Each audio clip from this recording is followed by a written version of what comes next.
Hello everybody, and welcome back, or if this is your first time with me, just welcome.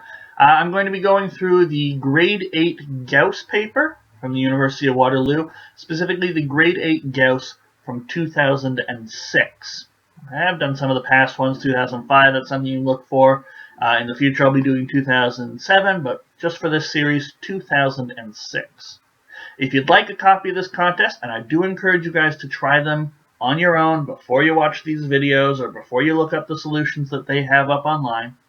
And they do have some nice detailed solutions, so don't feel like you have to watch through my specific videos if you're just looking for one solution. But if you would like to download a copy of this contest, you can click the very first link in the video description down below, and it'll take you to a copy that you can print off, try at home, try it under regular contest conditions, or just have a casual read-through, however you want to do it. But the best way to practice these contests for upcoming contests is to actually sit down and do them and work them out.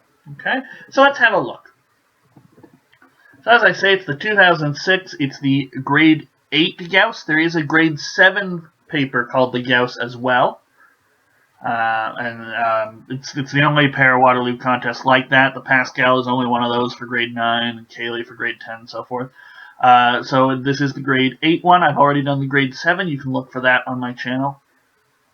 We've got a bunch of nice sponsors here. It's a multiple choice contest, as opposed to written contests. You may have heard of the Fryer, the Galois Hypatia, or the all-important Euclid contest, which is aimed at Grade 12. And you don't have to worry about that right now. This is a Grade 8 level contest. I'm going to assume you're Grade 8, maybe Grade 7 or Grade 6, and you're good at math.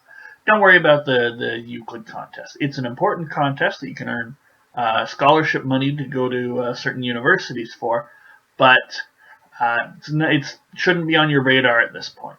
You know, maybe occasionally glance at a Euclid, but it's nothing that you need to worry about right now. We're going to focus on the Grade 8 Gauss here. So, calculators are allowed, which is quite nice, and you only have 1 hour to answer all 25 questions. And the questions are separated. There's 10 in Part A, which are fairly easy, 10 in Part B, which are a little harder, the medium range. Most people, if it's their first time, will probably stop somewhere in the midst of Part B. And then there's Part C, which the questions are much harder. You have to really think through them. 25, 24, these are usually quite challenging questions. We're going to go through all of them. One question per video, as is my norm. And we're just going to start here with question number 1 in Part A. It's worth 5 marks if we get it correct. So let's take a look. The value of 30 minus 5 squared is, and then we have our options. And if you were actually writing this paper in real life, you'd have a nice little bubble sheet. You'd bubble in your answer there. But I don't have a bubble sheet, so I'm just going to be writing down A, B, C, D, or E. Only one of them is correct for every single question. And we're going to grab our pen, do some calculations, and work it out. Now, 30 minus 5 squared, some of you, if you're quite good at math, could probably just do that in your head. I can do it in my head. 5 squared, 25. 30 minus 25 is 5. Of course, you can always grab your calculator. Calculators are allowed. But I have a notepad. I'm going to write some stuff down because I like keeping track of my answers. So we'll crack it open. There's not a whole lot to do with this question.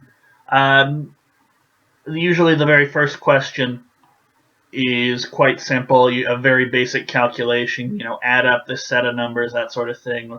Or do some basic order of operations style stuff.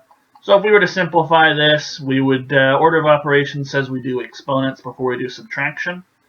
So 5 squared is 5 times 5, which is 25. 30 minus 25 is 5. And then we're done. Question 1 really is that simple in most cases. And 5 is, at the end, it's E. So that's what you would bubble in. You would bubble in E for question 1. I don't have a bubble sheet, as I've said, so I'm just going to mark down that the answer was E. Okay, so thanks for joining me as we start off this new contest. And we'll be looking at question number 2 in the next video, and 3 after that, and so on. So download a copy, try it for yourself, and I hope you continue to join me as I progress through this particular paper. Have a wonderful day, and I'll see you next time.